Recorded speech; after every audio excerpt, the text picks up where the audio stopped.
naman sa mga balita sa Sali 47. Permit to win o permit to campaign sa mga sakop sa NPA sa Negros Oriental ug Bohol gibantayan sa PRO7. Dugang 120 ka mga Pilipinong nanarbaho sa Israel gihangyo sa DMW nga mopauli na sa nasod. Nigerian national nga giingong gikulata sa unom ka mga Chinese national patay. Sugbo, Kabisayan ug Mindanao, Pilipinas ug sa katawhan. Kutob sa maabot sa Tungsibya sa tibuok kalibutan maayong hapon. Live kita karon sa CCTN Channel 47 ug kini ang tulumanon sa nagunang kasayuran nga angay natong masayran. Tulumanon sa patas nga mga balita ug opinyon. Sa ngalan ni Dennis Tabar, ako si Danica Cabales. Kini ang Sali 47.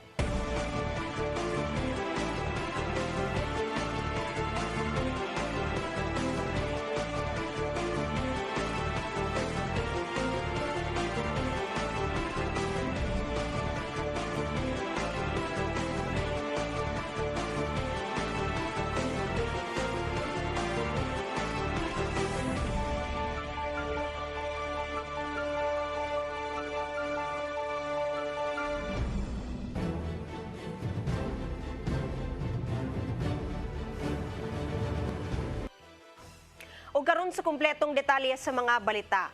Permit to win o permit to campaign sa mga sakop sa New People's Army sa Negros Oriental ug Bohol hugot nga gimonitor sa Police Regional Office 7. Kapulisan miauhag sa mga kandidato nga mo report kung dunay mabiktima sa mga komunistang grupo sa maong mga lalawigan. Ang kasayuran ni hatod ni Arnold Bustamante. Hugot karon silang monitoring ang kapulisan sa Central Visayas labot sa posibleng pagpatuman sa permit to win o permit to campaign sa mga sakop sa New People's Army sa Negros Oriental ug Bohol ning palayan nga kampanya sa mga kandidato sa barangay Sangguniang Kabataan eleksyon sa Oktubre 30. Mato ni Police Lieutenant Colonel Gerard A. Spilari, ang spokesperson ni Police Brigadier General Antonio Berin, atol sa usa ka online forum nga nakadawat silang report sa nanglabay nga mga eleksyon nga dunay mga ingon niini nga gihimo ang NPA apan karon wala pa. Gani atol sa Regional Joint Security Control Center meeting, gipatutukan gyud sa armadong kusog sa Pilipinas aga magadapit sa Negros Oriental ug Bohol nga dunay presensya sa NPA aron dili sila makalusan og extortion activities. But in previous elections, na report ani. But we have already proactively deployed police personnel together with our armed forces personnel nga to make sure nga dili na ni siya mag-exist karon. So if there are reports on the ground, if you have information on the ground, especially our constituents in Negros and Bohol nga naay mga involvement sa communist terrorist group, please feel free to report and we will respond immediately.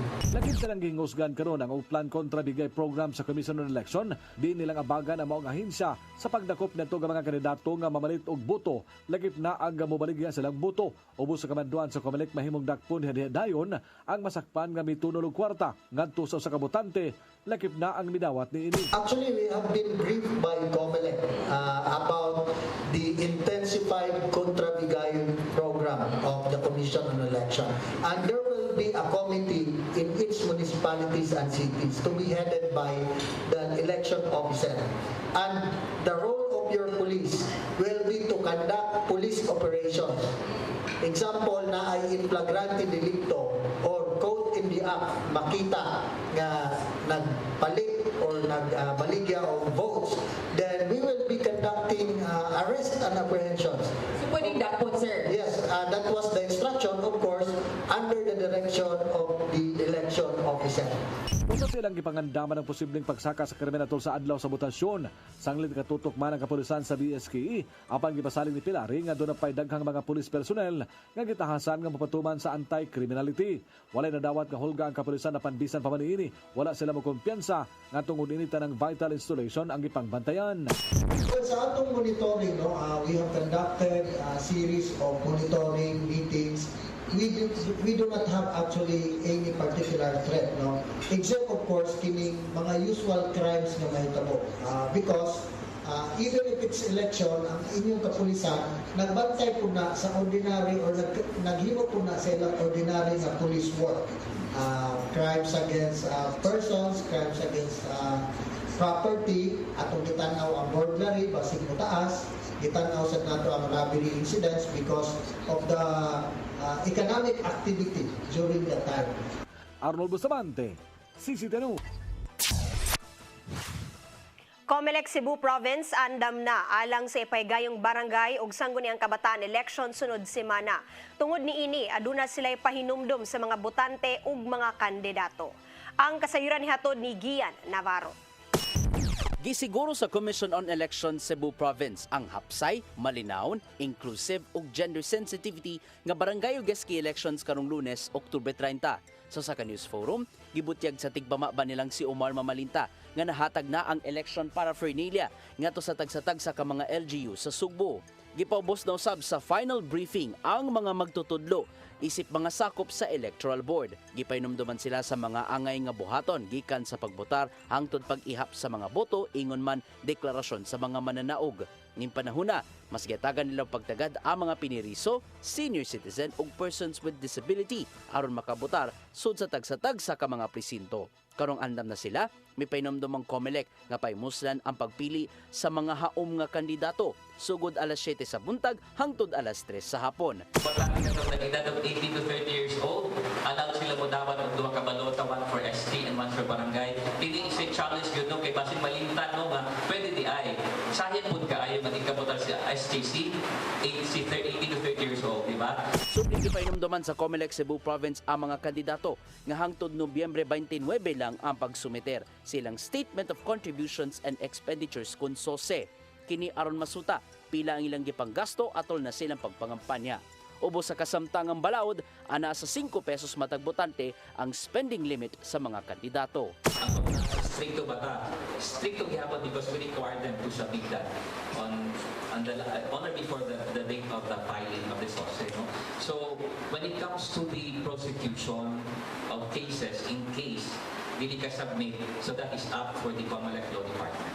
Ang sumbog gyapon mo ay vote-rich province lukop na so diin ana sa 3.384 million ka mga botante ang mag-abot sa kapin 1,200 nga voting centers karong Lunes. Samtang mobotar usab ang kapin 94,000 ka mga botanting nag-edad og 15 ngadto sa 17 anyos alang sa sangguniang kabataan.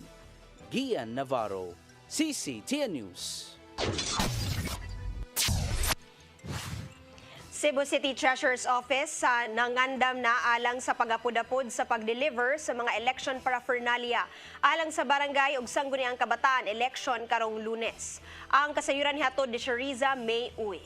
Nangabot na ang mga election paraphernalia sa Cebu City Government ug andam na alang sa moabot nga barangay ug SK election na sunod semana. Gani gigatakda ang pang-apod-apod sa City Treasurer's Office ang mga election supplies ngadto sa mga election boards karong Sabado alang sa kapin 2,000 ka mga voting precincts sa syudad. Matod ni Mariví Rias, ang City Treasurer sa Dakbayan sa Sugbo, nga subsob ang ilang pag-segregate sa mga election paraphernalia nga kuhaon sa mga magtutudlo nga na-assign sila mga polling precincts sa matagtunghaan sa syudad. Yes, 100%. Ready na ta. Ang kuwang na lang nato is only the kanang allocation kay amo pa man na siyang i-segregate per clustered precinct, so isud na to siya plastics and also kana mao na among gitrabaho karon. So welcome pud mo if you want to witness tonight kay mag-overtime mi ig 5 magsugod na mi, so welcome mo witness sa amo. Gani abli 24 oras ang pagtrabaho sa mga kawani sa City Treasurer's Office alang sa pagpangandam sa election day sa Lunes sunod semana. Hinuon andam na ang syudad ug ang Comelec alang sa election day. Then nasa Finance Center gibuwag nato ang north ug ang south kay we have 2,100 plus nga clustered precincts. So Saturday supplies and the ballot boxes ato i-deliver. Kwaon i-pick up sa mga teachers. Sherry May Uy, CCTN News. Walay plano ang Malacañang kung ideklarar ba usab isip holiday ang October 31 adlaw kana nga Martes. Kini ang nahimong pagtataw ni Press Secretary Shiloy Garafil taliwa sa panghinaot sa publiko nga ilakip ang maong petsa sa long weekend. Daan ang gideklarar ni Presidente Bongbong Marcos ang October 30 isip special non-working holiday tungod sa barangay ug SK elections. Samtang special non-working day usab ang Nobyembre 1 alang sa All Saints Day ug Nobyembre 2 isip All Souls Day. Nipahigayon ng protesta ang mga sakop sa pagkakaisa ng mga samahan ng tsuper at operator nationwide kon Piston Cebu at ubangan sa gasoline station sa Dakbayan sa Mandaue kaganinang buntag. Ang protesta gihimo sa Tri-City sa Cebu, Mandaue ug Lapu-Lapu. Kini subay sa National Day of Protestant batok sa oil price hike ug POV modernization program. Nanawagan ng grupo nga i-repeal ang deregulation law, tangtangon ang value-added tax ug excise sa mga produkto sa lana ug pagjunking sa POV modernization program. Bagong satellite office sa Cebu City Treasurer's Office nga nahimutang sa SMC side, formal na nga gibuksan sa city government. Kini aron mas mapasayo na lang ang ilang pagserbisyo sa mga mulupyo sa syudad nga mobayad sa ilang buhis sa maong buhatan. Ang kasayuran nihatod ni Shariza May Uy.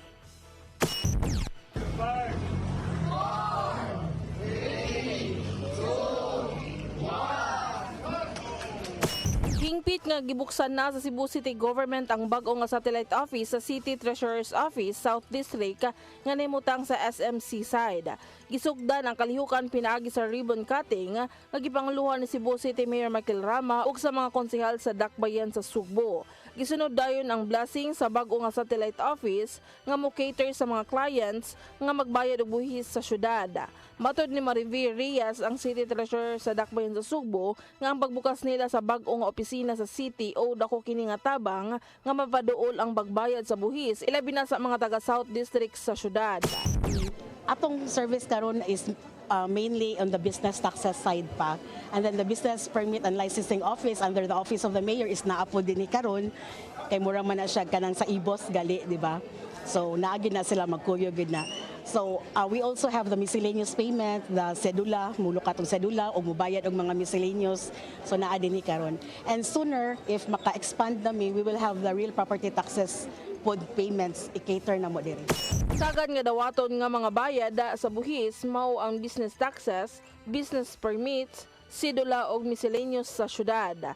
Gidugang ni Reyes nga dako nga tabang ang pagbukas nila sa bag-o nga satellite office, ilabi na nga dako nga problema sa mga taxpayers mao ang parking lot sa City Hall. Karon nga naa na sila bag-o nga opisina, makahatag na kini og sayon nga pagbayad sa buhis. Accessible siya sa mga naa sa taga north, south dapit, and then dako atong parking space because the other office that we have for business taxes is and BPLO of course is naa sa Galleria, so di kay siya accessible for taga south. So gawa sa SMC side, mamahimo gyapon nga makabayad og business taxes ngadto sa Robinson's Galleria diin mo ay kasamtangan nga business tax pay centers sa syudad. Gikatakda sab nga mobukas og lain pang satellite office sa CTO sa North District nga sama gihapon ang serbisyo nga ilang ihatag. Shariza May Uy, CCTN News.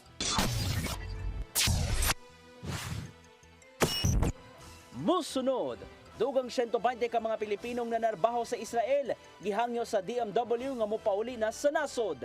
Kana uban pa mga balita sa pagbalik sa Sayri 47.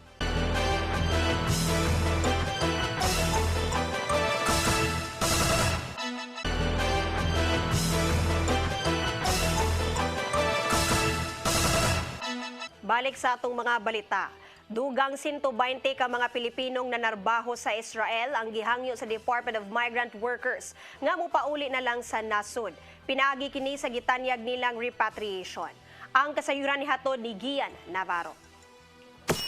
Gibutyag di Department of Migrant Workers Officer in Charge Hans Leo Kakdak nga dugang 120 ka mga Pilipino ang ilang gihangyo nga mobalik na lang sa nasod.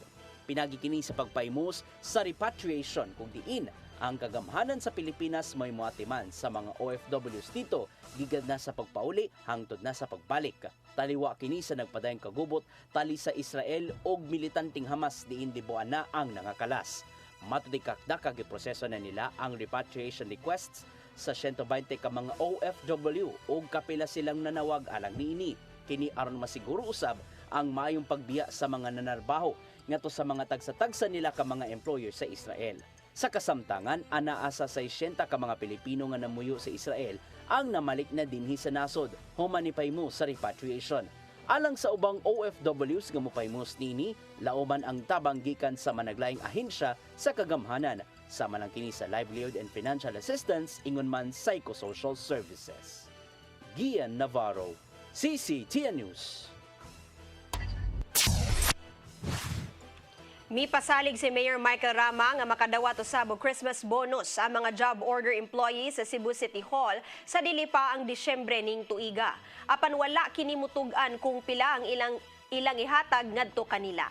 Ang kasayuran ni hatod ni Shariza May Uy.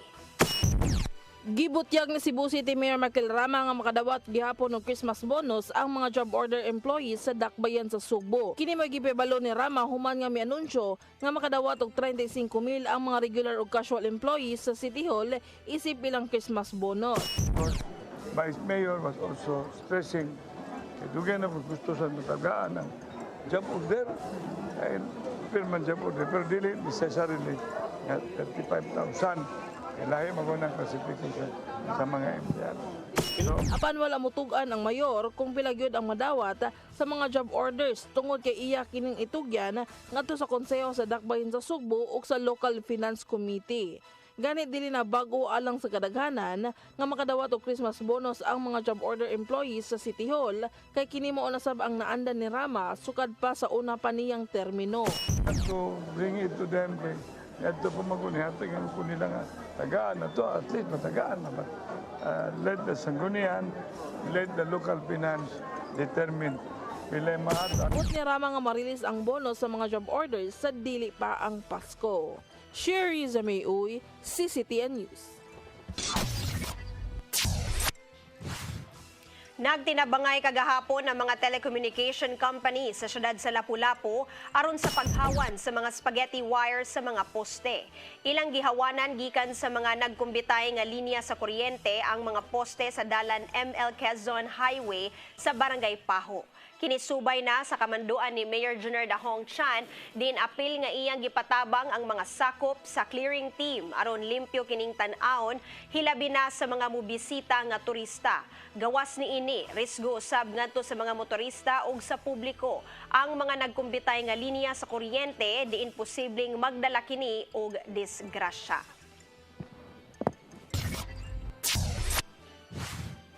Gidagsa sa mga mandawihanon ang libreng cellphone repair nga gipahigayon sa City Hall grounds. Libre ang parts sa volume ug charging pin, open line ug program, pag-install sa LCD ug battery. Aduna hinuoy bayad ang LCD ug battery apan minus na kaayo ang presyo. Ang registration natapos niadtong 2:00 sa hapon. Ang libreng cellphone repair gipahigayon isip charity activity sa GSM Sandwich sa pagpakigalayon sa Kaabag, Mandawi. Gikatakda nga ablihan pagbalik ngadto sa publiko ang Kawasan Falls sa lungsod sa Badian karong Huwebes, Oktubre 26. Nahanay na ang tanan alang sa subling pag-abli sa maong tourist destination human gipaubos sa pipila ka buwan nga rehabilitation. Dungan sa reopening niini maong pagpadayon na usab sa canyoneering activity sa Badyan, ingon man malabuyok og hinatilan.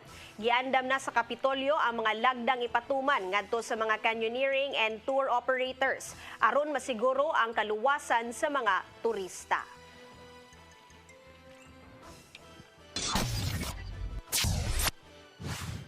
Cooperative Development Authority mipahimangno sa publiko nga adto lang mangutang sa mga lehitimong grupo o institusyon.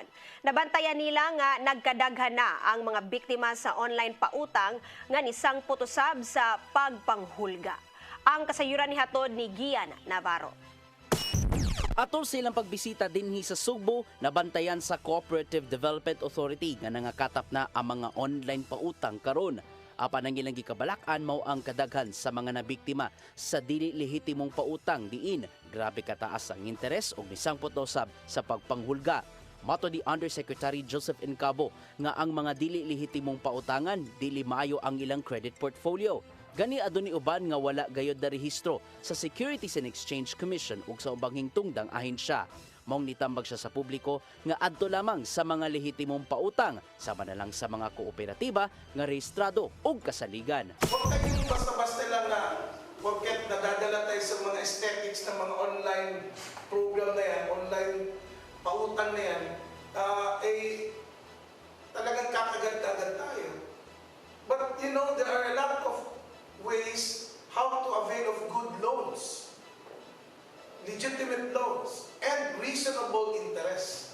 Dugang pa sa ubang mga opisyal sa CDA nga maayo usab musabot ang mga lehitimong pautangan ilabi na kadtong credit surety fund service ngadto sa ilang mga kliyente. Sanglit nag-operate man sila pinasubay sa kasamtangang balaod ug sa hingtungdang ahensya. We are in sync with the need, no? Nga kung gagmay lang na loans, wala na daghang requisitos nga gipangayo. These online lending companies should be registered with the Securities and Exchange Commission. So you should check with the SEC if they are registered. And if they are registered, meron po tayo ngayong bagong batas, Republic Act 11765, the Financial Products and Services Consumers Protection Act.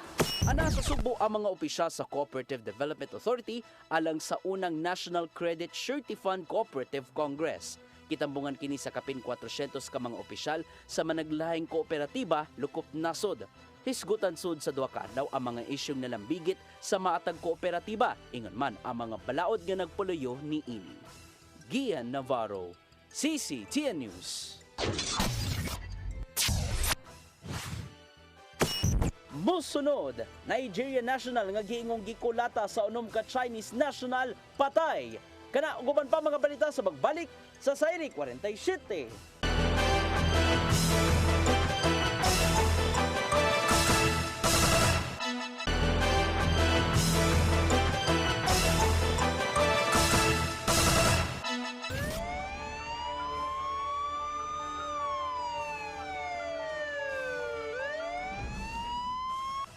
Balik sa atong mga balita. Patay ang usa ka Nigerian na human giingong gikulata sa unom ka mga Chinese.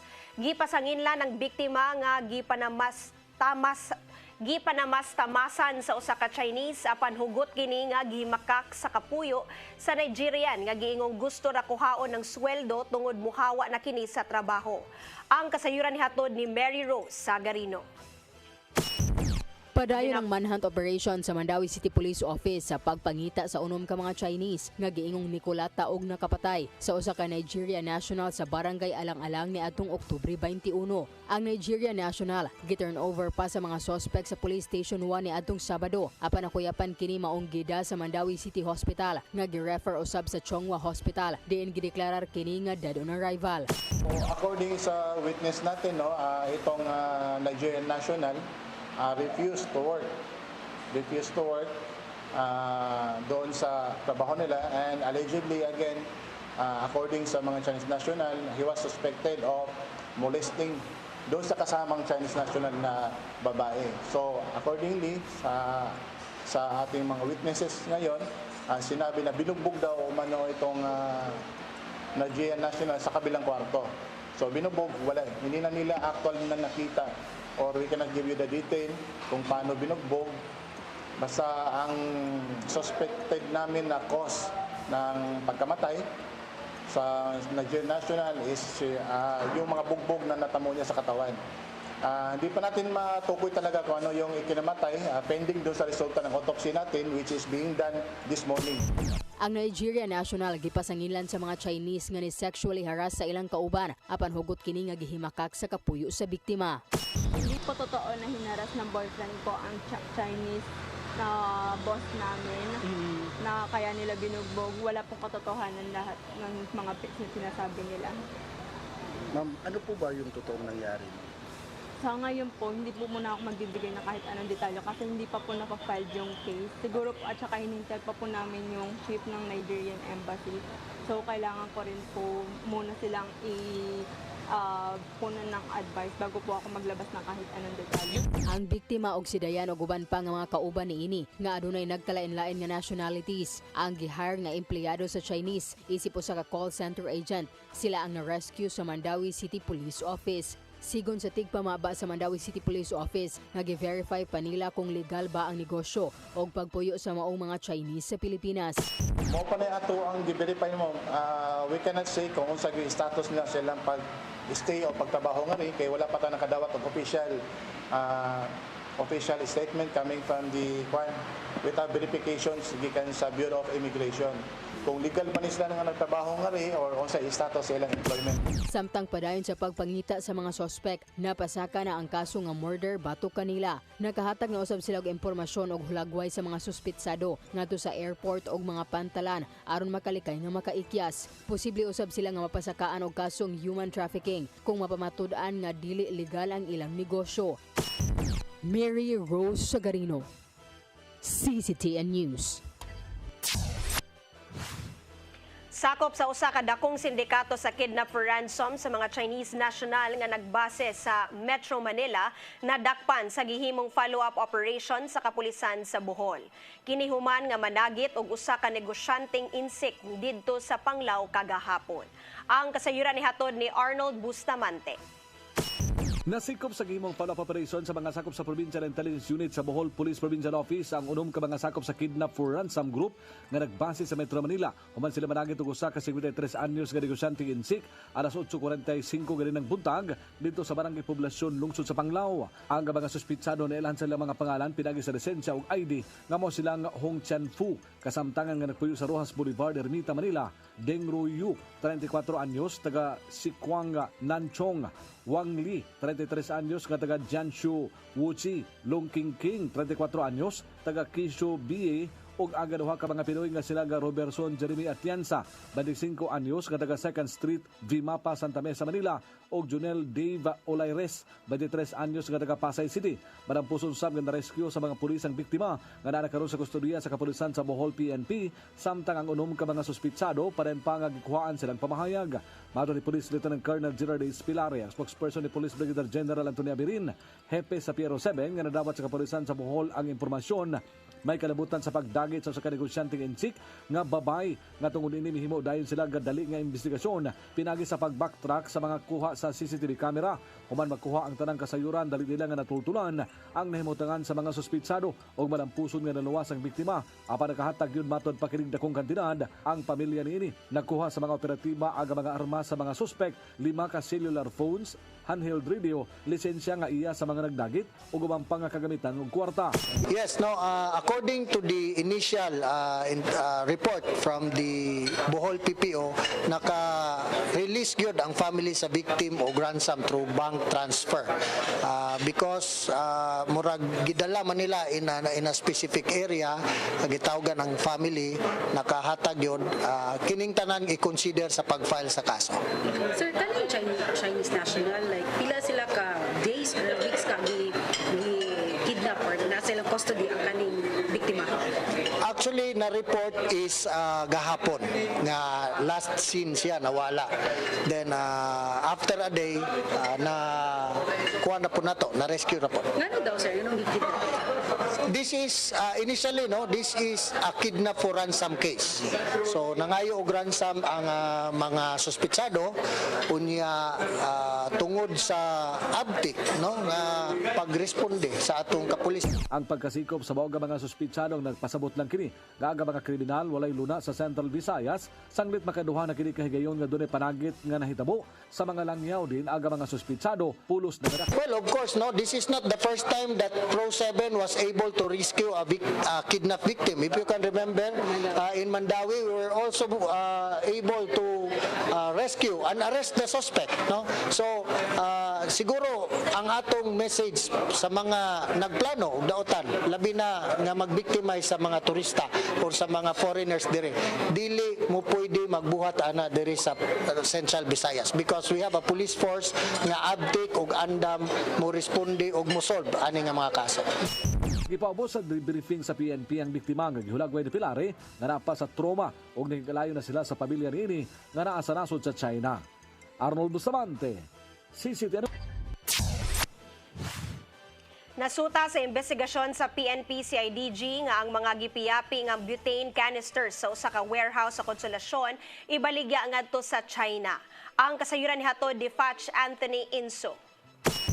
Bubalor sa 285 million pesos nga mga butane canisters ang nakumpiskar sa CIDG Anti-Fraud and Commercial Crime Unit kon AFCO sa usa ka warehouse sa Barangay Danlag, lungsod sa Konsolasyon niadtong Domingo. Amao nga warehouse iya sa Cebu Refrans Multigas Corporation. Nasayran nga nalutsan og search warrant nga gi-issue ni Honorable Judge Lucela Cad Enhambre sa RTC Branch 89 ang warehouse human sa reklamo sa mga kakompetensya nini nga mga kompanya sama sa Blue Fame, Butane, Aguila o guban pa. Suma ni Police Colonel Bernard Lau, pangu sa CIDG AFCO, nga ang mga gihord nga mga canisters i-press kini gamit ang usa ka makina aron tunawon ug ibaligya ngadto sa China. Gidugang nila nga gipaubos nila sa tulo ka semana nga surveillance ang naasoy nga warehouse aron sa pagtino sa impormasyon. This one is canisters only, involving, but dapat mag-circulate kasi siya. Nagkakaroon kasi ng it's like already an unfair competition. So talagang sana wala nang ganito na mga uri ng aktibidad. Sama sa mga reklamante ang gihimo sa Cebu Refrans Multigas Corporation, may resulta kini sa ilang pagkaalkanse ug pagmenos sa ilang presensya ngadto sa merkado. Samtang ang tagiya sa butane nga si Sheila May Zenet nagkanayod nga gibana-bana mokabat sa 20 milyones ka pesos ang ilang pagkaalkanse gumikan sa pag-hoard sa Cebu Refrans Multigas Corporation sa ilang mga butane canister. Isa pa ang atong mga informants and our witnesses were very cooperative. And with that, successfully na penetrate din nato ang warehouse ani sa Cebu Refrans Multigas Corporation. Ang amua lang kay it involves good. Like sa amua siguro I'm estimating that we will be recovering about 20 million worth of butane products inside this warehouse. Atol sa maong operasyon, 7 ka milyon ka mga canisters ang nasakmit sa warehouse, din 22 ka mga individual ang nadakpan. Kasong kalapasan sa Republic Act 623 as amended by Republic Act 5007 kung an act to regulate the use of duly stamped or marked bottles ang tubangon sa mga didakpan. Gisuwayan sa pagkuha ng tigbalita ang habig sa Cebu Refrans Multigas Corporation apan way motubag kanila sa mao nga isyu. Foch Anthony Inso, CCTN News. Kapin 7.3 million pesos nga balor sa illegal nga drogas na sakmit sa Mandawi City Police Office ato sa bypass operation kagabi gikan sa usa ka high-value individual. Ang kasayuran ni hatod ni Mary Rose Sagarino. Moabot sa kapin 7.3 million pesos nga balor sa illegal nga drogas ang nakuha sa mga otoridad sa Basak Police Station sa Mandawi City Police Office atol sa buy-bust operation sa San Jose 1 sa Barangay Labugon kagabi. Ang suspect mao si Robinson Aranquez Lambikit, gikonsidera nga high-value individual sa kapulisan. Siya na aresto atol sa buy-bust operation. Si Lambikit nga temporaryong nagpuyo sa Barangay Tipolo sa Mandawi, giingong nagbaligya og nag-deliver og drogas sa Cebu City ug Talisay City. Ang suspetsado giingong lumad nga taga Iligan City sa Mindanao og napriso na usab kini kaniadto tungod sa pagkalambigit sa illegal nga drogas. Siya nakagawa sa prisuhan ni aging tuig og nibalhin sa Mandawi City.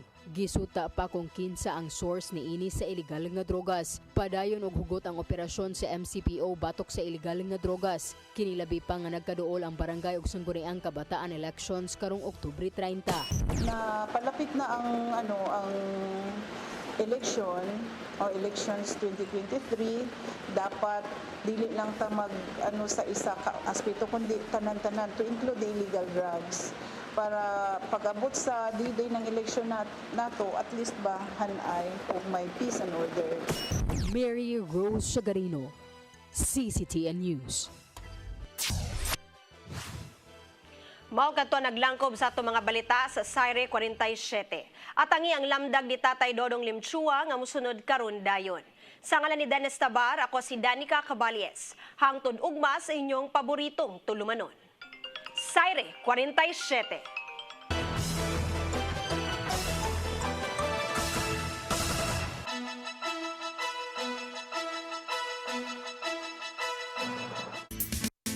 Lamdag, uban ni Tatay Dodong Limchua. The Gospel according to Luke 12, 35 to 38. Brothers and sisters, it is just like saying, fasten your seatbelt, get ready. For we don't know the time that Jesus will come again. That is in Matthew 25:13. Or that death will arrive.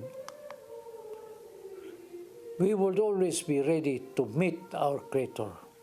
Therefore, it is necessary that we maintain a pure heart and mind at all times. Because God is perfect, and we cannot meet Him if we are full of grave sins. Of course, we can never be as perfect as God, but if we abide in Him, His mercy will be upon us.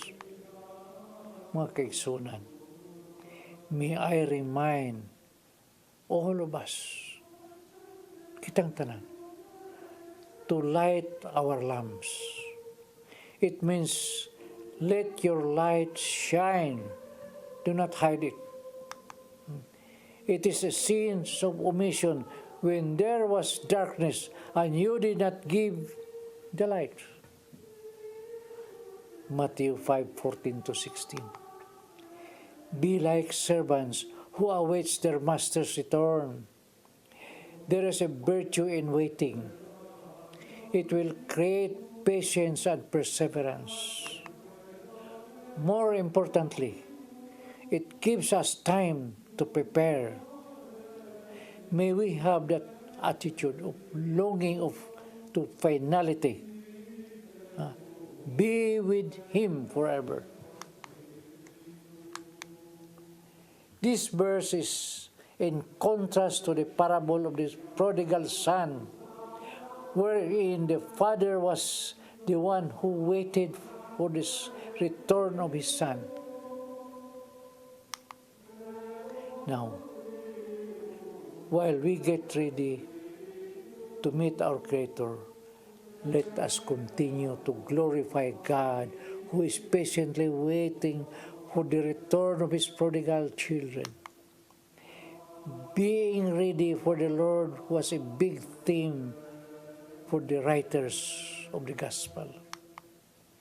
For us today, it means being open to the various ways that Jesus comes among us.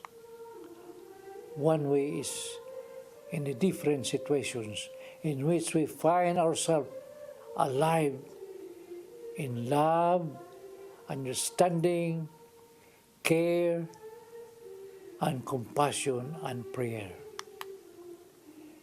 We are alive to God's creation. In nature, love, and prayers, we are ready to meet the God of surprises. If we ask ourselves what we are truly grateful for in our lives, there is a good chance that we will find God there. Dako kay posibilidad nga atong mahimamat ang Ginoo.